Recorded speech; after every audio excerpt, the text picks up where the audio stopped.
French dessert আজ নিয়ে চলে এলাম আপনাদের সবার সঙ্গে শেয়ার করার জন্য। ভীষণ মজাদার এই আইটেমটি কিভাবে বাসায় তৈরি করবেন এবং বাচ্চাদেরকে বড়দের সবার কথাই বলছি, সবাই চমকে যাবে। ভীষণ মজাদার এই ডেজার্টটি তৈরি করার জন্য প্রথমে আমাদের লাগছে একটু ক্যারামেল। তো সুগারটাকে খুব ভালো করে ক্যারামেল করে নিয়েছি, একদম গোল্ডেন কালারটা দেখে নিশ্চয়ই বুঝতে পারছেন। তারপর সেট করে নিয়েছি কিউট কিউট কাপে, আজকে আমি এটা বসাচ্ছি।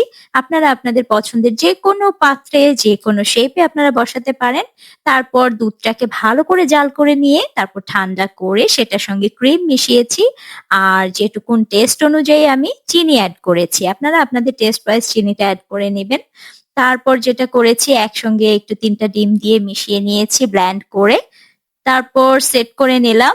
ভাপিয়ে নিয়েছি ৪৫ মিনিটের মতন এভাবে স্টিম করে, যেভাবে আমরা পুডিংটা ভাপিয়ে নিই সেভাবেই সেম প্রসেস।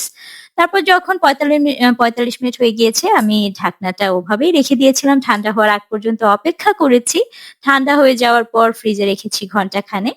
তারপর একটি প্রসেস করে নিচ্ছি, এটা হচ্ছে এটার ম্যাজিক, যাতে করে বাচ্চারাও অনেক ফান পায়, ভীষণ ভালো লাগে। এই তো সুগারটা দিয়ে দিলাম আর ওপর থেকে একটু হিট দিয়ে চিনিটাকে একটু ক্যারামেলাইজ করে নিচ্ছিলাম।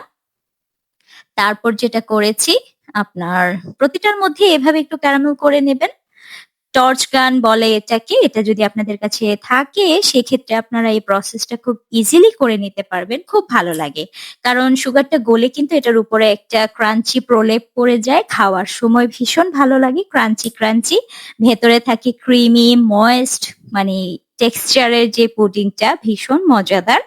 আর উপর থেকে এই সুগার কোটিংটা একদম ক্রাঞ্চি একটা টেক্সচার দিবে আপনাকে। বাইটে বাইটে খুব ক্রাঞ্চিনেসটা ফিল হবে।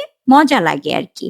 আর আমার বাচ্চাদের তো ভীষণ ভালো লাগে, ওরা এটাতে ফান পায়, সেজন্যই প্রসেসটা করে নিচ্ছিলাম, আর কোনো কিছুই না। আর আপনাদের কাছে যদি এই টর্চটা না থাকে সেক্ষেত্রে আপনারা এমনিতেও এটা সার্ভ করতে পারেন। খুবই ভালো লাগে, ক্রিমি একটা টেক্সচার। আওয়াজে নিশ্চয়ই বুঝতে পারছেন কতটা ক্রাঞ্চি হয়েছে। তো ছেলেকে দিলাম যে বাবা একটু খেয়ে টেস্ট করে বলো, জাস্ট সাউন্ডটা শুনুন।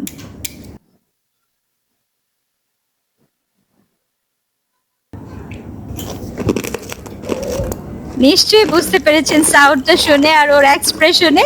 তো আশা করছি রেসিপিটি আপনাদের ভালো লেগেছে। Thanks for watching.